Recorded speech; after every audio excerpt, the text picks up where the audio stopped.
Right, we should be live there. We should be live. Yeah, I've got the map up, as you can see there. The invisible border. It's crazy. It's crazy. Right, just give it a couple of minutes.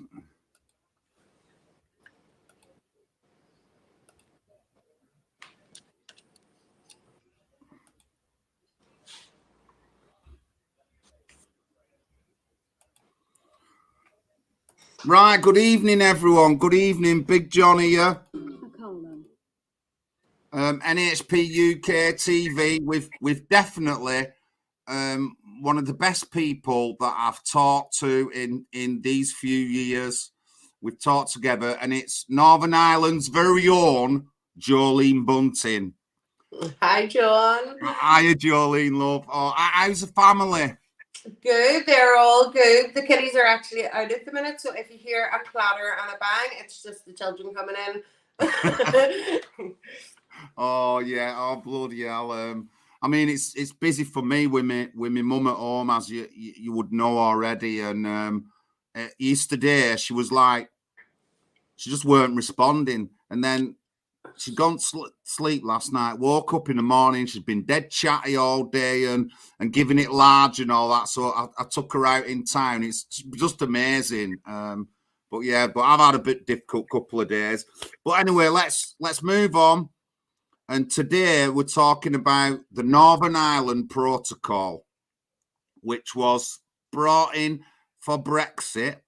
A lot of to and fro, because you have a land border between you and Southern Ireland, which is part of the EU.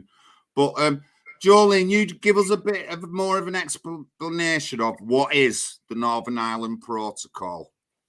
Basically, the Northern Ireland Protocol is another appeasement agreement, which basically instead of putting a border where the border belongs between the Republic of Ireland and Northern Ireland, the EU and the British government, with no input from our own politicians here in Northern Ireland, decided to put the border up the Irish Sea, so that basically goods and services that are going between one part of the UK to another part of the UK are subject to EU checks. But it also includes, the European Courts of Justice, basically rules supreme over everything, all our laws. And in this protocol, there is no get-out clause. So what they have said is in 6 years, it'll go to Stormont, and our politicians will get to vote on it. However, it's not even a cross-community vote, which the Good Friday Agreement, which is null and void anyway because of the protocol. It's going to be a majority vote, which is against the Good Friday Agreement and the principle of consent, which we had previously agreed to. And basically, the EU are now ruling over Northern Ireland, and we have no representation in the European Union, simply because we are part of the United Kingdom. Brexit was, I remember the ballot paper very clearly said, should the United Kingdom leave the European Union, not should each region leave the United Kingdom. It was the whole of the United Kingdom, and the majority of us voted that we should leave, and that hasn't happened. They have left our wee region stuck in the European Union with no representation at all. Right, and I'm guessing through that then they could influence other things, not to do with trade, other EU things that we wouldn't get influenced in the UK because we're out. Yeah, it leaves you on a very tenable position. You're right on the line, and if something happens to do with something, then more than likely looks like it's all going to affect you, isn't it? That's how it seems to me. It's we all know that there are higher powers within the European Union who are trying to take control of sovereign nations. And the reality is that this is just another step in the globalist process that is taking place. And they have occupied Northern Ireland, and they are we are going to face the draconian rules which they are going to put in place, and we have no way of saying no. Not that I think that GB is going to say no with Rishi Sunak in charge, but at least you have the opportunity. We don't, and that's something that I had said throughout the Brexit campaign was just give us the choice back. We want to be able to make our own decision, and that's what the British people asked for with Brexit. And I'm really glad that the mainland have seen quite an extensive Brexit, not Brexit in full. Our borders still aren't secure, but at least the mainland have got a lot more from Brexit than Northern Ireland have, and unfortunately we are stuck. Not only are we stuck in the European Union, but it's 10 times worse than it was before Brexit because we have no representation at all. At least there was the lip service of representation when the whole of the UK was in the European Union, but we don't even have the right to that. And what's really terrifying, John, is we have no way of leaving this. The protocol has covered all angles, and basically they are going to leave us in the European Union, and it's a stepping stone for Sinn Féin to get their United Ireland, as they call it. Let's face it, it would be an absolute catastrophe, let alone the fact that the people in the Republic of Ireland don't want us to go, and the people in Northern Ireland don't want to go. It's just, it's really a mindset that's set into people as they've been brought up as nationalists who believe in a United Ireland, but practically it's not viable. But this protocol is just another stepping stone. It has completely subjugated the UK, separated us to a point where Northern Ireland really it breaks the Act of Union. We are no longer a part of the United Kingdom so long as this protocol is still in place. It's madness. It's madness. I mean, like you said, do want to control states and countries and things like that. And I've always felt that off the European Union. And if you don't go as they said, they'll make it really difficult for you and stuff like that. And they're making it really difficult for Ireland, I must say. But like you said, it's a stepping stone for them. If they can manoeuvre into Northern Ireland and get you playing how they want you to play, then it'll give more headache to the United Kingdom, you know what I mean, and stuff like that. And going forward, if there was a referendum again going forward, you know, like it might force people to vote yes or whatever. You know, I was all right with the European Union at first, me, Jolene, but then I seen some of the failings of it, and I realised how we was giving our laws away to people. The worst thing was to people who just don't know anything about England and the money they wasted and things like that. And they have, I mean, the protocol as well is to do with trade, because the European Union have strict trade rules on food and things like that. I know that because they're against certain kinds of hormones that are given to animals and stuff like that. And I know they're strict. I was actually I'd read it quite a while ago, and I thought I have to tell John this when I'm on tonight. There's a guy who gets his supplies from England. It was a food shop, an Asian food shop. It was noodles, okay? And he's getting his supply. The protocol comes in, and basically the company says to him, like, we can't ship to Northern Ireland anymore. The paperwork, what he actually said was it would take 24 solid hours to fill in this for 100 items. It wouldn't be worth it for them to do this. So basically they said, we're not shipping to Northern Ireland, which a lot of companies have done from mainland, no longer ship their goods over because it's just not economically viable for small businesses to do that anymore. So this guy says, right, okay, I'll go over and collect them from England. I'll get the boat over and I'll get them myself and bring them home. He brought them home, John, and customs raided his shop. They raided his shop because he went to England to get these noodles and came back with them. That's one part of the United Kingdom to another part of the United Kingdom. Obviously, they weren't checked or whatever on the boat. And because he didn't go through the dogma that is the paperwork that small businesses are having to go through to trade from one part of the United Kingdom to another part of the United Kingdom, because he obviously found a way around it. They raided his shop.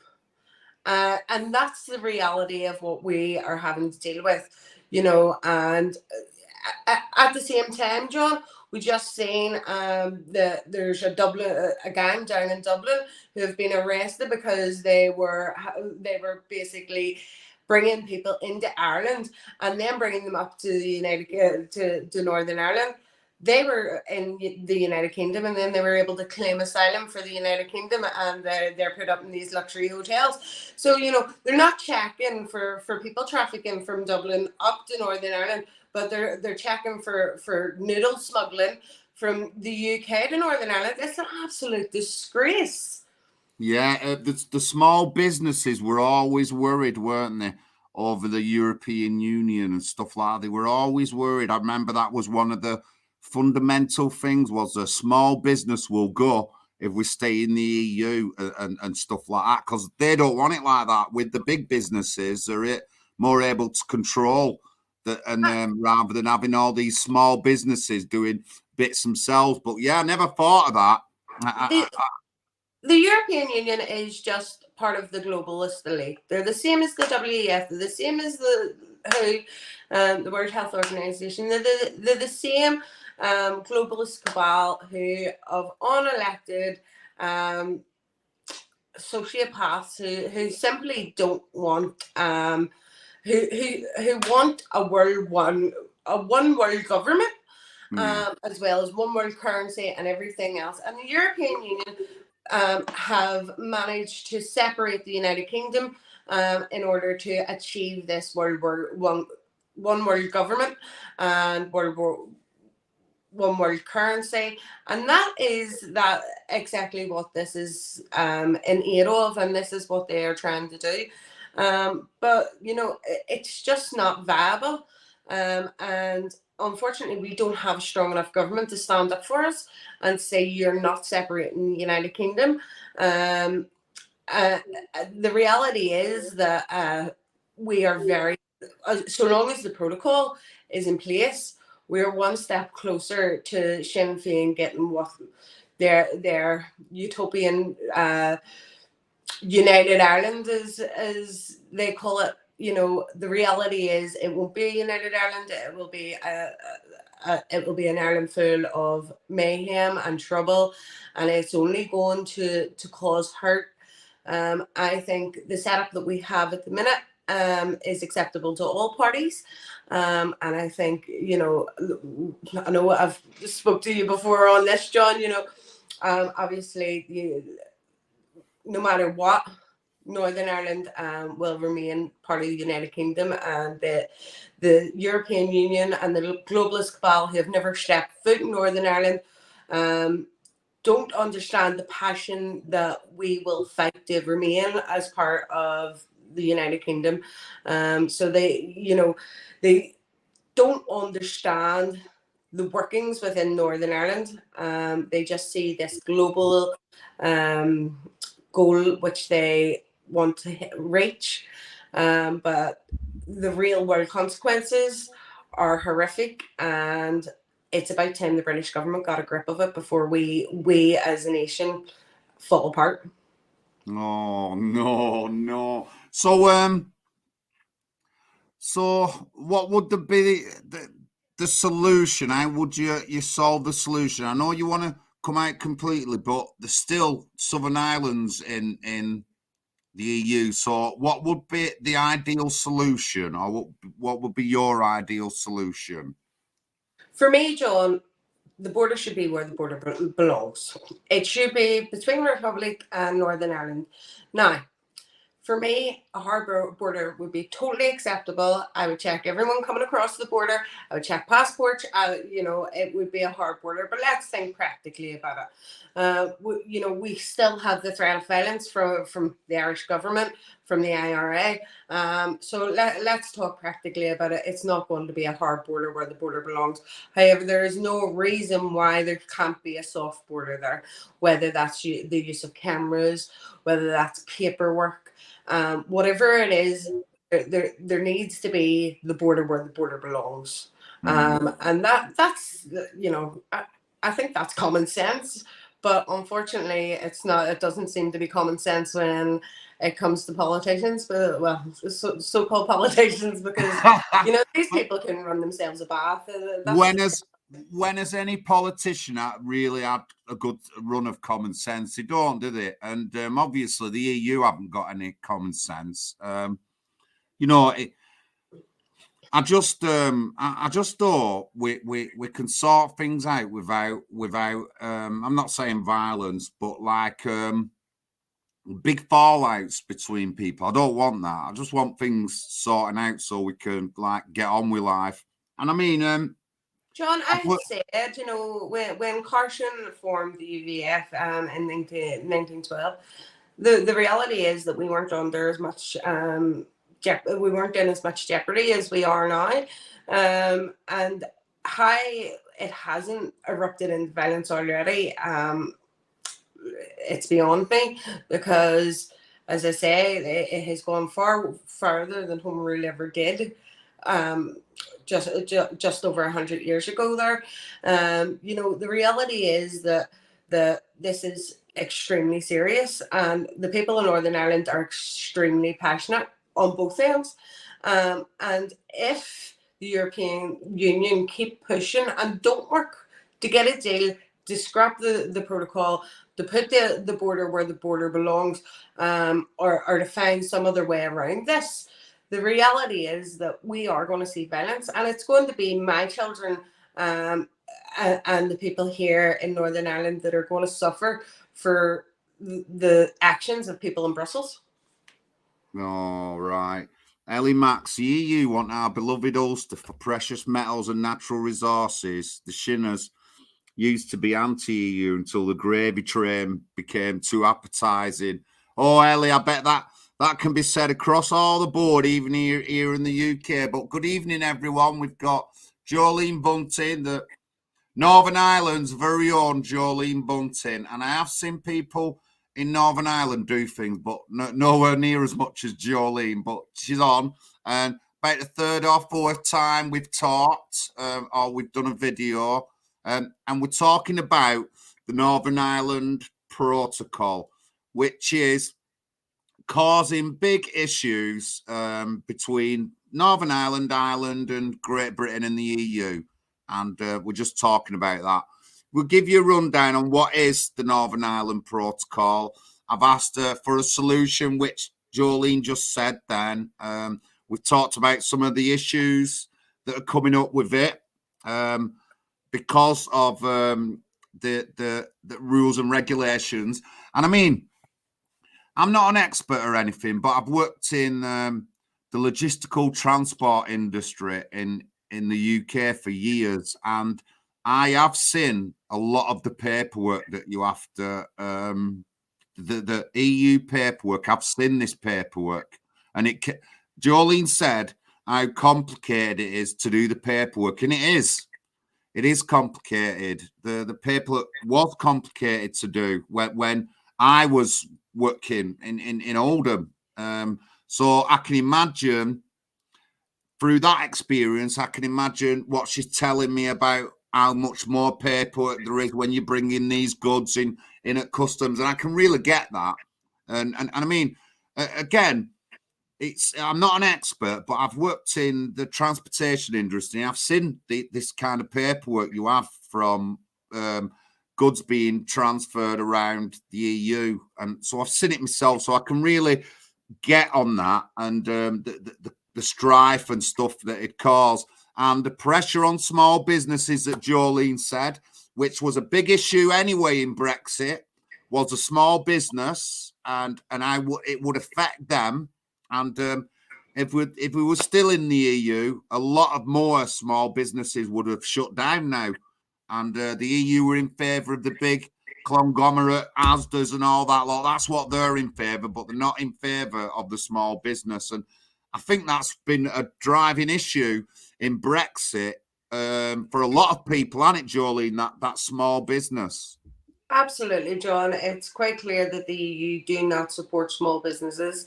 They do not want them open. We can see that on our high streets when we walk around and we see all the empty shops. They are pushing everyone to go online to the big companies like Amazon and Tesco and all the other huge companies who can't afford to pay someone to do the paperwork that the EU requires them to do. They don't think of Joe Bloggs down the road who maybe doesn't earn that much money in his small business, who has to spend hours completing paperwork and just not being paid for working hard, for hours of pen pushing that they haven't taken into consideration. And and the reality is that these big businesses are not touched in the slightest by the tape that they put on us. It is only small businesses that are at detriment because of the red tape placed on them. And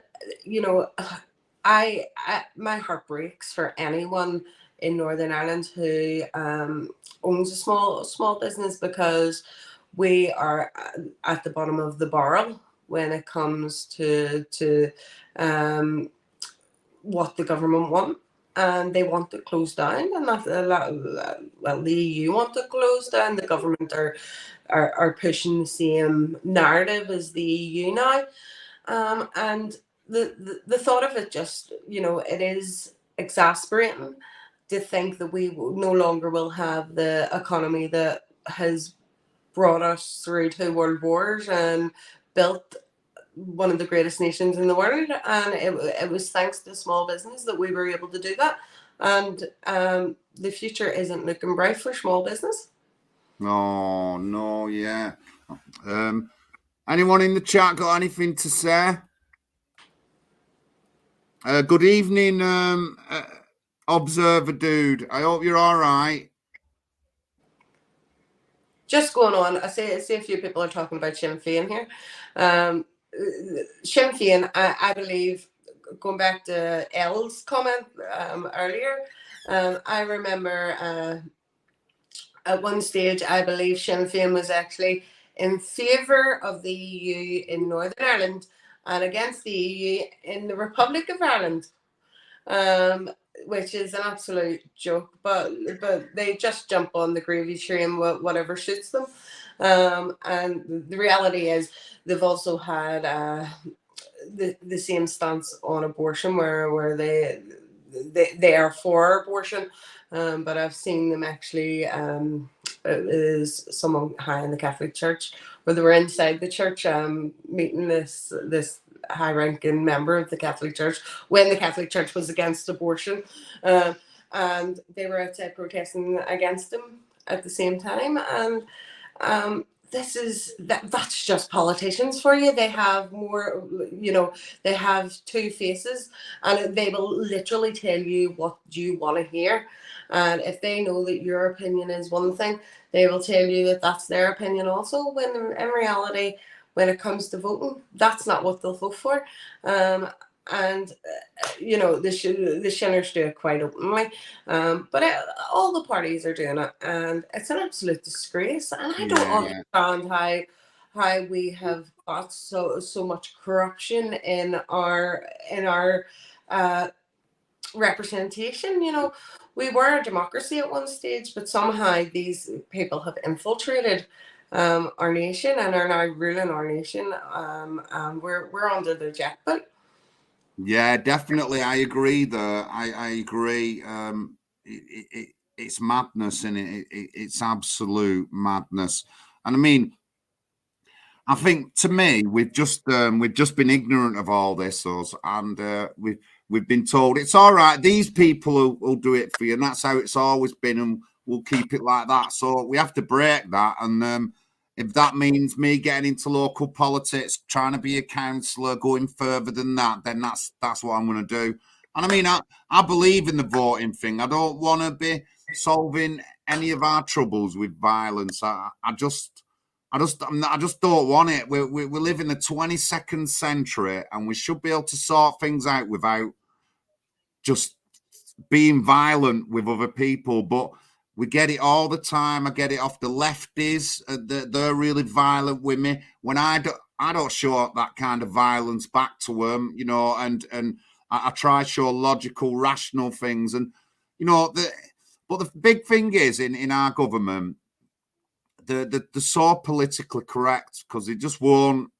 They're too scared to upset certain communities, and you'll get a lot of these people in the communities will agree, but they can't say anything because it's never going to go nowhere. But you know, I'm sure that we'll get through all this. I'm positive that we'll get through all this in the end. But let's just. John, I always say I dread the future, but we have one person in control, and that's God. And the only person who will be able to fix this is God. And right now we really do need divine intervention. We need a miracle to try and get us out of it. But the miracle will come, because more and more people will put their faith, turn back to faith, because things are going to get quite bad. That's my honest belief. I believe that, you know, this cost of living crisis that we're going through is only the tip of the iceberg. I think we are going to see huge detriment in our once great nation, but I believe we'll come back from it, and I just hope it doesn't last too long. But you're right. You know, no one wants to solve anything through violence. But we look at history, and history just repeats itself over and over and over again. And we see these dictators coming in and trying to take over, and then the good people have to stand their ground, and they have to say enough is enough. We are being invaded at the minute, John, as you know. We are literally being invaded by I don't know who overall is sending these men here, but the amount of fighting age men that have arrived on our shores and are living in our country are enough to take a huge army, let alone civilians, unarmed civilians. So I'm terrified about this invasion that is happening. I think we've let it go on for far too long. It needs to stop now. We don't have months down the line. We don't have months to fix this problem. It needs to stop now, and these men need sent back to their own countries. No, yeah, you're right. The violence comes.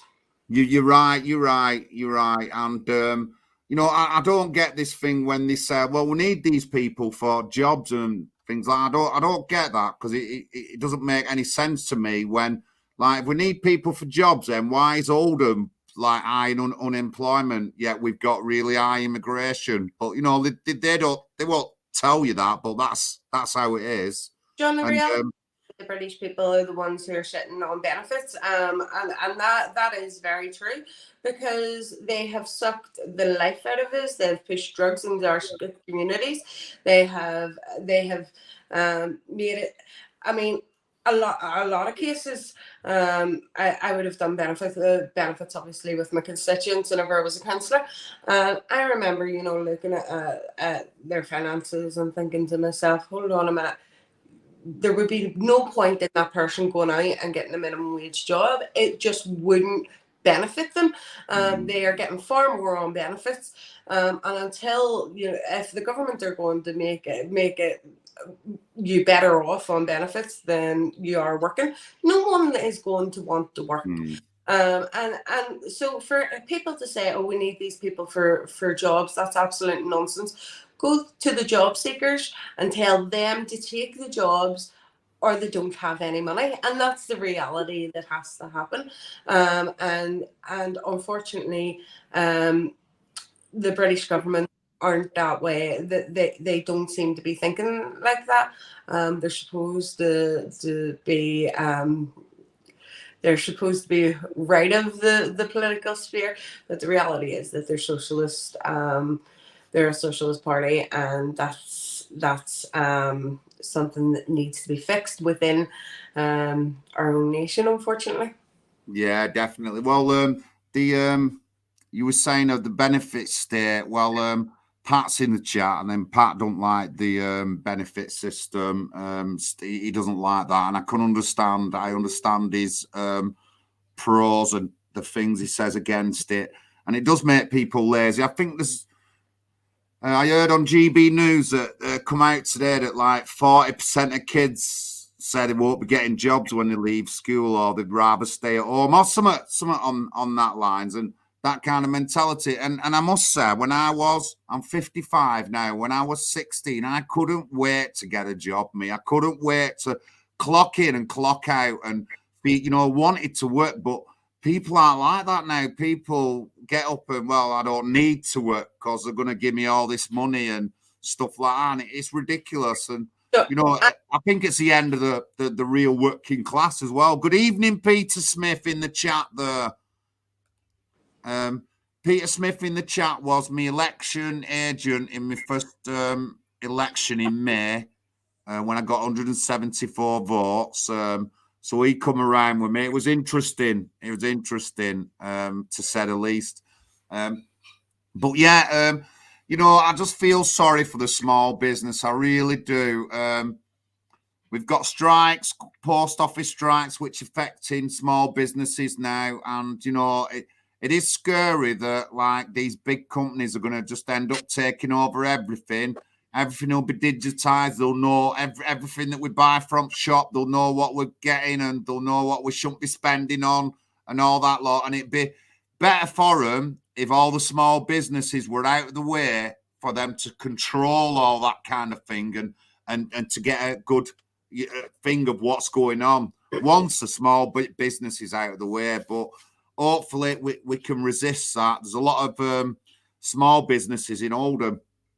A lot of different communities have small businesses in Oldham, and they don't want to lose them because Oldham was a big leave the EU. We were something like 60% leave the EU because the small business owners in Oldham knew what it would mean to them. But yeah, let's see the chat again.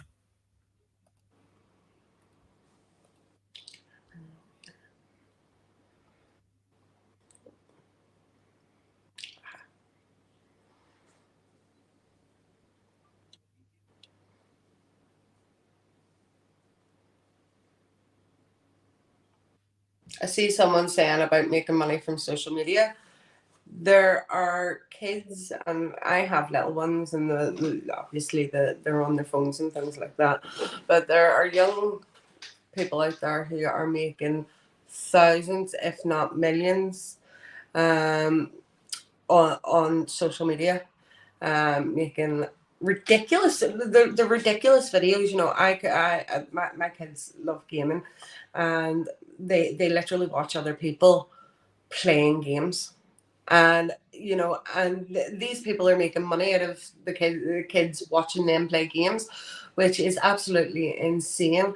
And I think that's where these globalists want us to go, is that we earn all our money online by making content for them to collect our data, because all these kids, or like my little girl watches, she's an artist, she does an absolute brilliant job. She's a great young girl who has made this her living, but but my wee girl wants to comment on it, and there's so many people who are commenting on this that it's so easy then for the government to go in and to look at the data and, oh, you know, she says, you know, she bought that or whatever it may be, the data that they can collect off YouTube videos is unbelievable. And the reality is that that's why they're pushing everyone online to make money off social media. I don't know about you, John, but I'm too afraid to monetize my YouTube because everything I have, all my accounts at one stage were completely closed down.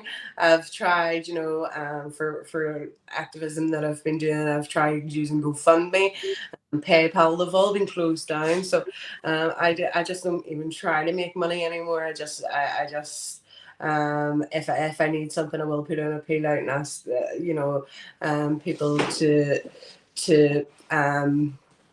pay for placards or whatever I may need. But the reality is that the control that the globalist elite have over people making money online is something that we as a community need to look at and keep an eye on, because they did at one stage have the monopoly, where everyone was on YouTube, everyone was on Facebook, everyone was on Twitter, and now there are alternatives coming out, and we need to be supporting alternative medias, alternative payment systems, alternative video outlets, and alternative social media. We need to ensure that that we do try our best, and I for one know how hard it is to just leave these globalists behind, but we have to, as a community, support these alternatives to make them as big as YouTube, as Twitter, as Facebook, so that we as a community can grow them, because I believe that we are the majority. Yeah, We're definitely. the silent majority. You know, I've never liked social media, Jolene. I'm blunt about this. I use it, but I've never liked it. It's a good extension of my voice, and I know it reaches other people, but I see the dangers all the time. There's the dangers to young people, the way they're being indoctrinated and influenced, which is not good.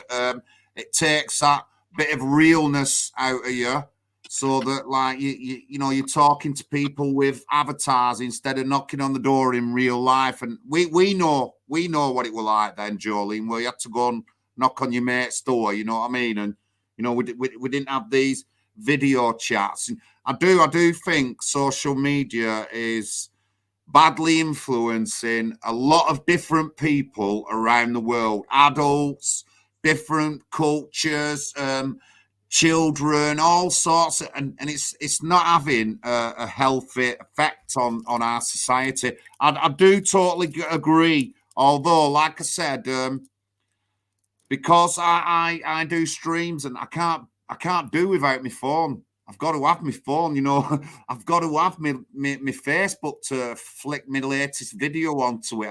I've got to have that equipment, you know. I can't run away from it, but it is. And I've always been critical of social media from 2005. I've always been critical of social media. I got like I do have a Facebook, but they decided to lock me out one day, and I was putting in the right password, but it just wouldn't let me in, and I just haven't went back to it, to be honest with you, John, because I'm sick, sore, and tired of it.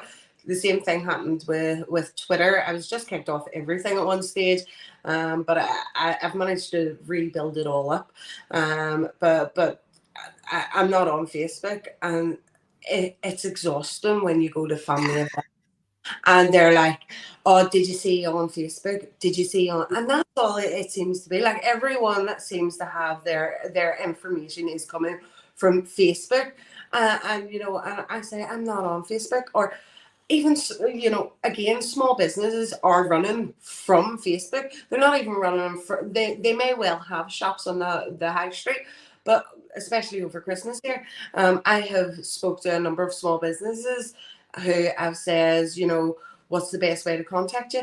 And they just say, get me on Facebook. I'm not on Facebook, so you're losing my custom because you're only on Facebook. But even I took my mum today, like yourself, John. I care for my parents, and I took my mum today to get a few Christmas presents. One of the shops that she wanted to go to was a small business, personalizes things, but it was closed.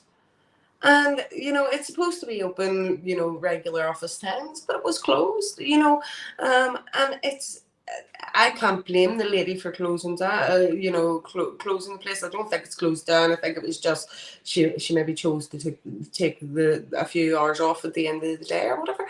But why would she stay open? Because the likelihood is that she's getting enough orders online to sustain her. So everything's moving online, and what that's creating is villages and towns, and like we live in Northern Ireland. It's just straight road we would live on.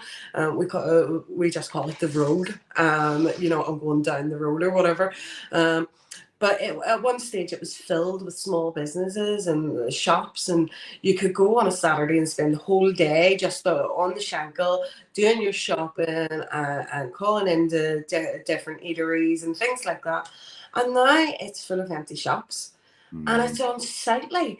And I have to say, give it to community leaders are trying their best to make it look a bit better. But they can't get small businesses to rent the shops, because the reality is that the rates are extortionate. Why would they do that when they can go online and they don't have all those overheads? But that's what the EU is pushing us towards. Yeah.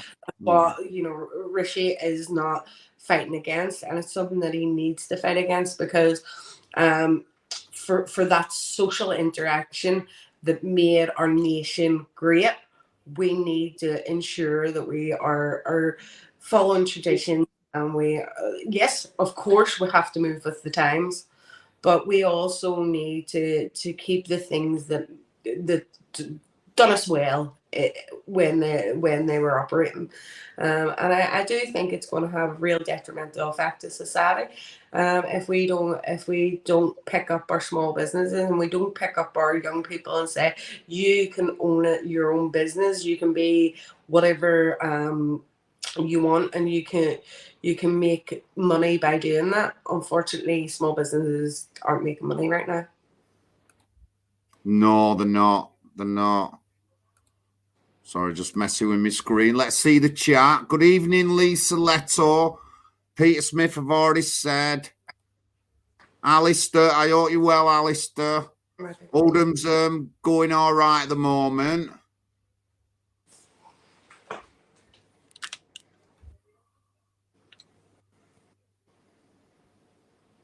It certainly is ugly truth. Good evening, John Enoch Powell, MBE.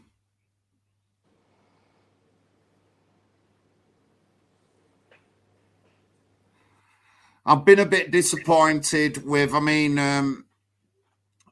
in the union, and the Queen. So since the Queen's passing, I've been really, I want people to understand that there's loads of people in England who absolutely hate everything that's British, but they live here, they get benefits here, they go to college here, they go to university here. There's even people who've had MBEs, CBEs and that who hate the Queen. So how's that?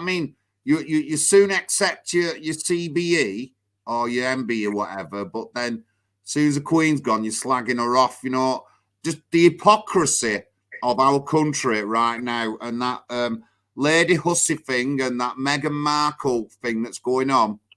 And I've always felt that, like, they're not attacking. They're not just like attacking one particular. They're just attacking everything that's British, and from the royal family right down to the working class. I've always felt like that. But you must have seen the anti-royal things going on, and when the Queen died, the kind of stuff people were saying against her. And you have all the right to say that. But anyone who slagged the Queen off for whatever reason, I just hope that nobody does that to you when you're older. for whatever reason. You might not be a bad person. You might end up, but I just hope no one does that to you or says that to you. John, we have a saying here in Northern Ireland that people are quick to slag the Queen off, but they're happy to take her money. Yeah, they are, honestly. That's reality. It's crazy. It's crazy. There was an orchestra in London that receives public funding.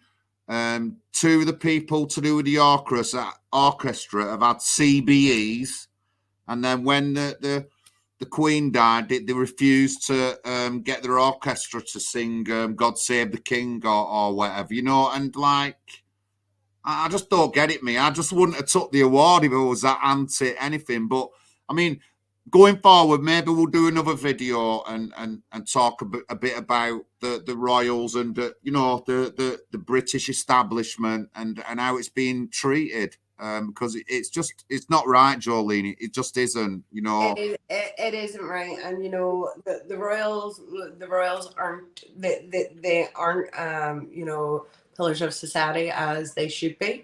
There are a lot of flaws, and I really do worry that the king is taking us down a path that we don't want to go down, that the British people don't want to go down. But at the same time, I also have to, I also have to look back at the history of the monarchy, and I have to take into consideration the Queen and her service. And I look to the future as well, and I see William coming through, and I look forward to the day that he is king. And I hope that he is as good as his granny was, and her ancestors before her. And the reality is that the monarchy are a brilliant asset for the British people. But I do believe that maybe one day they should be given a bit more power.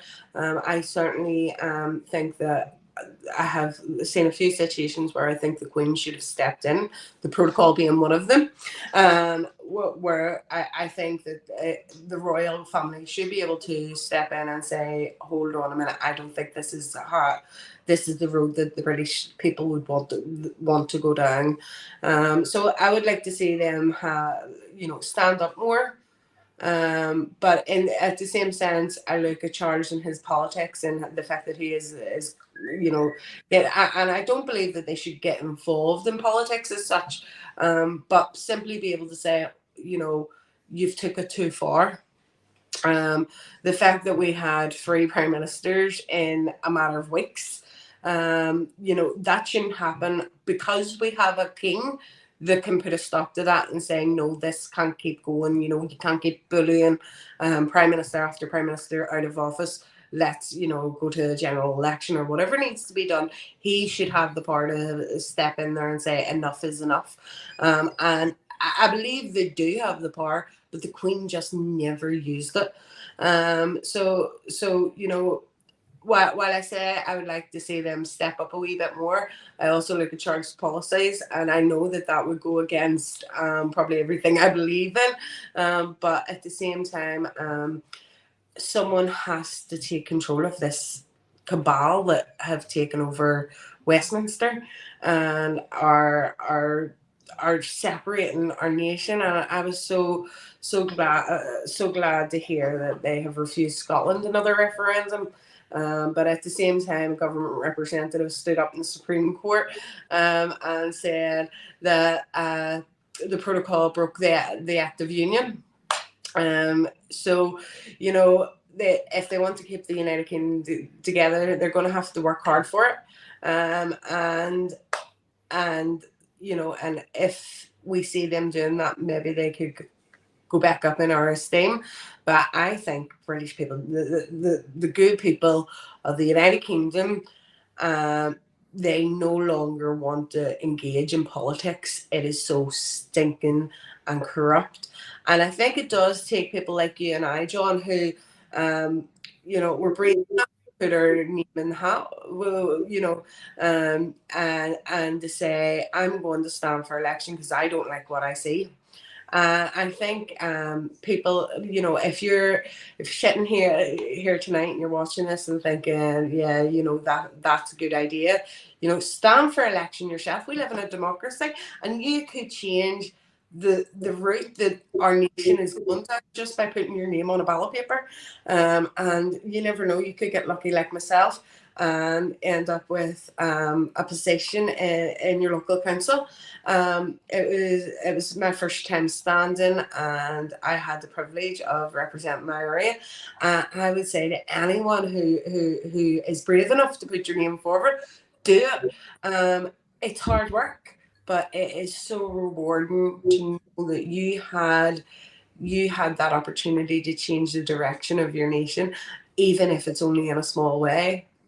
Well, all them little small steps add up to something. I know that's why I'm getting involved in politics. The more people get involved, the more we'll change things. And there's been a massive increase in local political and independent parties. He won't show you on any of the elections, but I've done videos. I've gone through all these elections. I've shown you little figures at in the bottom. I've showed you that these little figures have gone up thousands of percent, but they don't want to show you that. They just keep showing you the top 2 or the top 3, and they're missing out showing. And these figures are meaning that councils are getting broke up around the country. Sunderland, independents got in, and then votes on policies was coming to the independents. It was between them and not the rest of the main parties. So it's been done already. So if we can do that more in more towns, or if we can do that in Oldham, it'll be great, which I think they will do, other towns, and then we can break the local politics up. They won't have as much control. Then we can start then pushing our stuff that we want to go through and stuff like that. So, but yeah, get into local politics. I had no say on Belfast City Council. I was in a room full of people who either stayed silent when I was being attacked or were attacking me, and you know, and I was on my own completely. I didn't have a say, but what I'd done was I used my councillor's title to highlight what was important to me, and to my constituents, and to the nation as a whole. And I was able to use that title to gain that publicity around that. So even if, you know, you are the only one in there, you know, you can still, if you have been elected, you speak on behalf of someone, and you have a right within our laws to highlight that. And it doesn't matter what they do to you.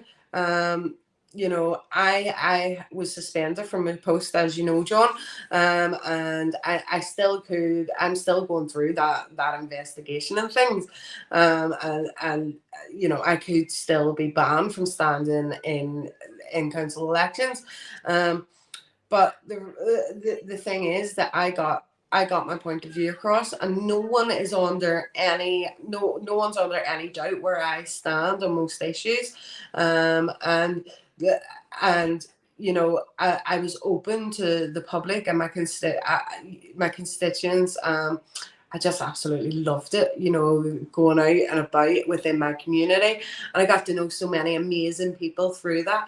And you know, I would recommend stand for election all day long. Definitely. Even if you don't, you know, even if you don't have a voice on the council, because you are a lone representative, you can still use your title for the greater good of this nation.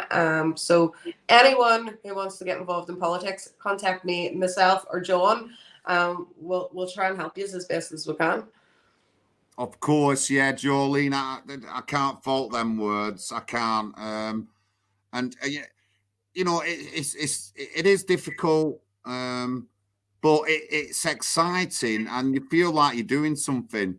You know, and you know, I only I only delivered leaflets for a month and got 174 votes because I know a lot of people in the area and they believe in me. You know, and I know I can capitalise on that next election in May, and it was exciting. But you know, as well, I'm beginning to see the other side of a lot of things. Obviously, I look after my mum, advanced Alzheimer's. Then I've been knocking on doors. I've been talking to a young family who are struggling because they don't have enough money. They're both working. They don't get any extra stuff off the government. You know, they're struggling. They've got kids to bring up. Then I've been talking to an elderly couple who were like in their 80s. The husband's a bit poorly, so the wife has to sort of like look after him. Then they've got to heat their house now with all this fuel and cost of living crisis. So I really have talked to really vulnerable people, and I haven't seen this side, and I don't really see other in politicians or candidates in Oldham like talking about like the issues that vulnerable people have and stuff like that. Not as much as I would like, but you know, it's been good. People have talked to me back. I've already escorted people to town. I've been to the council with one of my constituents because she was having a bit of a difficult time off the council. You know, and wherever I can, if there's been antisocial behaviour, I've emailed the necessary housing association or the council. I'm getting involved in little things around the area to better make people's life a bit better. We have a lot of small businesses, and I've sort of like done a small business map of my area, and I'm looking at it now and trying to work out how we can make it better. If we can get some more small businesses down and you know, into my area. But yeah, so but it's exciting. It really is exciting. And I'm not put off by anything, Jolene. I only got 59 votes a couple of weeks ago, but it's not put me off. I'm absolutely full of beans, and I know I can get hundreds of votes. I know it's coming. It's about raising your profile, and like when I stood for election, that was the first time I'd ever stood for election. I was 21 at the time, and I had no ambition of being a politician. That was not what I wanted to be. I wanted to you know, have a 9-to-5 job, and that was, you know, back in 2014 when I was elected. It was such a surprise. It was even a surprise to the leader of the party. I actually stood for a party, and then I became an independent. But I remember, you know, all the number crunchers within the party were kind of just so shocked that I was so close to getting in, and they put the count off at like 1 o'clock in the morning to the next morning, and it was between me and another candidate. I remember I was so anxious that we had to stop because it was going to take them a few hours, and I was just like, "Can we not just get it done tonight?" So I had to go to bed, you know. And I remember I couldn't sleep a wink. Of course, I wasn't. And I got in there the next day, and I couldn't believe I had won, because this the guy I was, you know, up against, who he was a real hard worker, and some of the lazier ones had got in already, and I kind of thought, you know, he's such a hard worker. I'm only new to this, you know. I don't think I'm going to get in, and I got in, and I remember the shock from the media, from everyone who knew politics, because this was not something that happened. And the thing with politics is you have to build that profile. You have to take the blows before you get elected. I'm working the other way. I got elected and then I'm taking the blows, but you will always come up against a struggle just too tough. But you just have to keep going, and it takes people like ourselves, John, who are strong enough to take that knock down and get back up again. Yeah, it does. It does. It does. Thank you, Jolene. Thank you very much. It's been really nice talking to you. We'll have to do another video again, so I'll schedule up another chat, and we'll chat about something. Obviously, that drag queen thing might be a bit dodgy to chat on if you've still got a court case to going on, but I know there's something else we can talk about. But thank you very much. Anytime, John. It's been an absolute pleasure as always. Oh, thank you. And I hope the chat's enjoyed that. Peter, thank you. Arlene, Lisa, Jewel Face Monkey, Alistair, Poppy Dogs, everyone in the chat.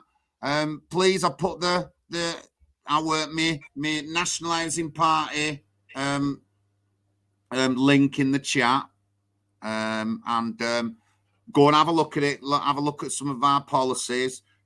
Click up and sign up to our email as well, and maybe further going on there, you can join us, which will be a big help. We've got 20,000 recruitment leaflets coming, so we're going to be getting them around Oldham, sending some to Scotland, and then the others will be down in London. But thank you again, Jolene. Thank you very much. God bless the family. Hope the kids, everyone's great and all that, and have a really Merry Christmas. You too, my darling. Speak soon. Thank you, love. Thanks. Bye. Bye.